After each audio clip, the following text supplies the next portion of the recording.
Hey guys, and welcome back to the TorqueWorks YouTube channel. Today, I'm just going to talk to you guys about something. We're here inside of the Ford F-150 Raptor Generation 3 that you guys have seen. If you haven't already, check it out up here. I have a review video and some other videos on it. Anyway, I just want to welcome you guys and talk to you about the current state of the automotive industry, car buying market that we have all come to, well, we've all come to know. I'm not going to say that we love it, because I don't. You know, from the channel at least, that I do buy, trade, sell, and maybe one day hopefully give away vehicles that we get for the channel, also for my personal use. And it has become so difficult that we can't get new stuff. I can't even get press loaners because there's literally nothing in the market. If any of you guys out there have tried to purchase a new vehicle or know anyone that has lately, or last year, you know how difficult it is. So I had a video out probably near the start of the thing that has gone around the world and disrupted everything started, and kind of how hard it hit the automotive market and the industry, including all industries, but it hit it really hard, and kind of showed you guys around things like our dealership lot walk videos, and how much every time we went out there was less and less inventory. Got many comments from you guys, a lot of emails with questions too. Can I help find you a car? Can it, you know, this and that? Great, and I will try to help as much as I can, but there's just not much out there. And we thought then that this would change, and I think we've all learned that it really hasn't. I feel like it's even gotten worse. So with that, obviously it's harder for me to get vehicles to show you guys. Even if it is just a personal purchase, it's hard for me to get anything to show you guys. All right, so with all that said, I want to share a few things. I actually wrote it down on a notepad. It's actually, these things saved my life. It's actually, most of YouTube is right here on this. Anyway, so I ordered this Raptor. So it was super hard to find. I'm thinking about kind of doing a video in the future about this and the process with this one. It was not easy, I promise you. Also, I've had an order in on a new 2022 Toyota Tundra for a while. And I'll tell you about that now. And it's changed a little bit, several times, actually, to be honest with you. But I just want to give you my personal, just kind of perspective and my life story about it, okay? Because this is what you guys are going to go through too, okay? No matter where you are in the US at least, and around the world, it's probably like this too. I'm sorry to say, I'm not sure, but here in the US at least. Okay, so the first thing that I want to go over, and this is, I'm not naming names, okay? I will not do that, but I will be honest about it, okay? So, dealer markups. You guys have heard that. I know you have. If you're watching this channel about a vehicle, you have heard that term. So dealer markups, what that is the vehicle you're buying has a manufacturer's suggested price, an MSRP, just like the stuff you go and buy at Target. That number is a number they come up with so that they are still making money at the sale of the vehicle. When the dealer takes it, they add to it what they will. In the olden days, which was just a few years ago, a lot of times you could get money off of the MSRP to buy a car, if you know what I mean, okay? We didn't pay sticker price. Now sticker price is it, okay? You're very fortunate. So the dealer markup, what that is a lot of dealers here in the United States are taking that number and they're increasing it, marking it up to an extra cost, whatever they say that they're doing it for, to make ends meet, keep the lights on, pay the salespeople, whatever. I don't believe in that. Okay, I have businesses too, and I don't do that. Okay, but we're not going to get into that anyways.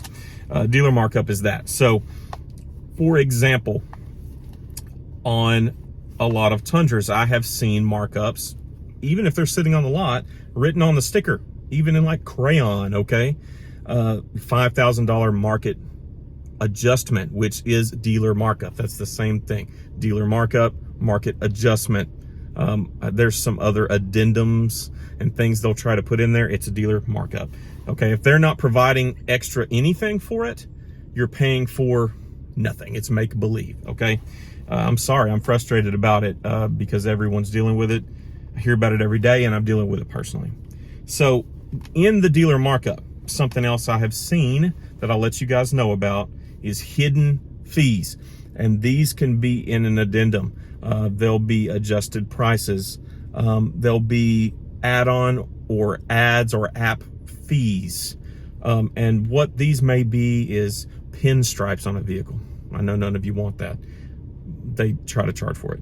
Nitrogen in the tires. Heck, I believe they might even charge just to put oxygen in the tires at this point. Door edge guards, things like that. But sometimes with those, you're paying for something. Sometimes the numbers don't add up. I'll let you be the judge of that. So anyway, dealer markups. Another thing, so I ordered the Tundra. This is the other thing. The Tundra was slated to come in a certain time frame. That has been delayed many, many times. I've had to put in 3 different orders. It gets annoying, okay? That's the state of the world, though. I'm not trying to blame any dealership. That's just production and things, okay? But I had 2 now orders, okay, for MSRP. I was very fortunate.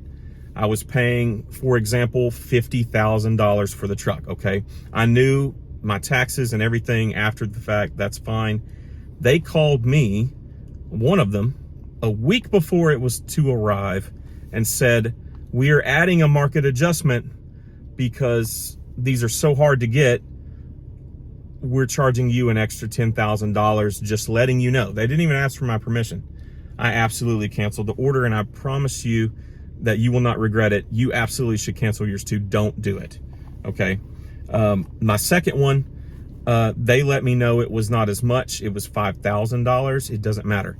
There's no reason to charge an extra dime for something that you have already agreed to with the numbers. That brings me to my third thing on here. Do not be misdirected with the numbers. You hear me? Even if you have no experience buying a car, if it's your first vehicle purchase and you're getting a loan on it, per se, that cars are expensive, do not be misdirected. You're not buying it until you agree on those numbers, because that's money that you have to earn, work hard for, and pay them for that product, okay? You don't go get talked into something at, I don't know, at whatever retail store you like to go to, you know what I mean? So don't be misdirected.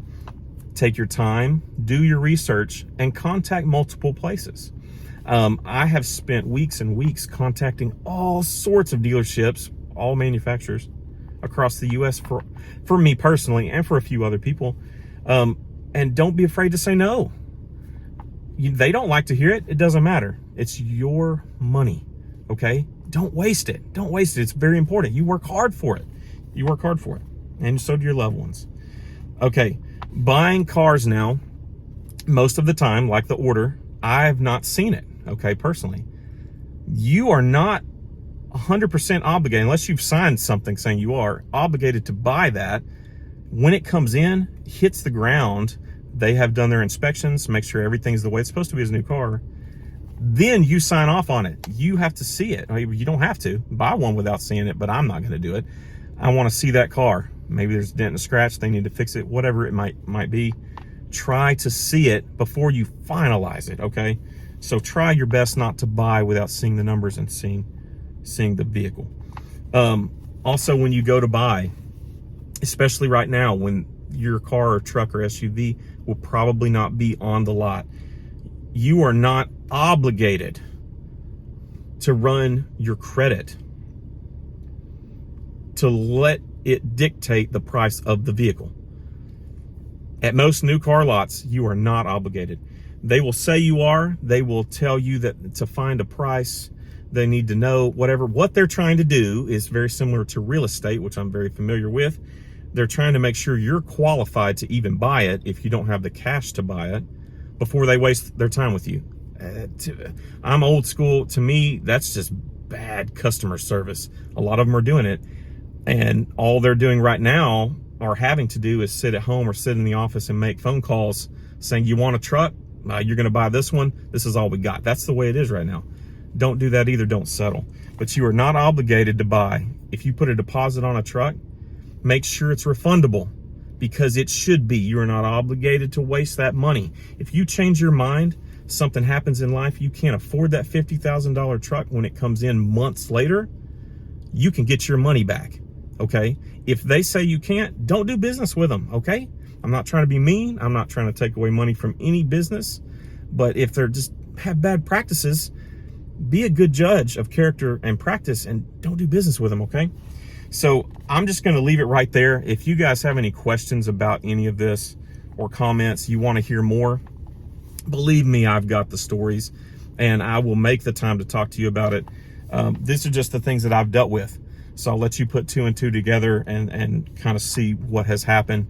But there's not a lot out there. They're really hard to find, but if you can be patient, take a few moments and use Google and find the vehicle you're looking for, find some dealerships around a search radius and talk to them. Be very nice and kind. Tell them no if it's no, and just leave it at that. But you can find what you're looking for, and you can pay sticker price if you take your time, and just be careful with your own money. Don't let them talk you into anything that you're not comfortable with. Okay, and I really appreciate all you guys watching. If you like what you saw, give me a thumbs up, like and subscribe. And until next time, I'll talk to you later. See you next video.